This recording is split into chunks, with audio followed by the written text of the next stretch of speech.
Relay Asian Games 2018. Ini adalah menjadi kebanggaan bagi kita bersama tentunya.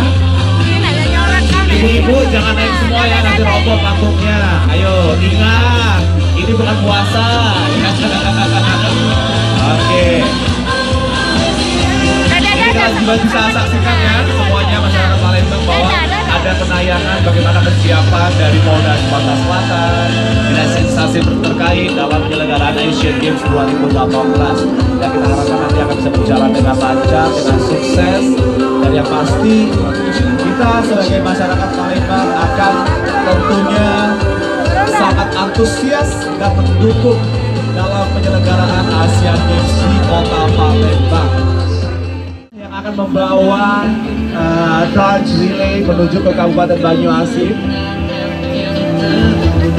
Ada juga kendaraan yang sudah siap mengiringi. Ada juga ini bus ya yang akan diisi oleh para pembawa obor ya pasti ya.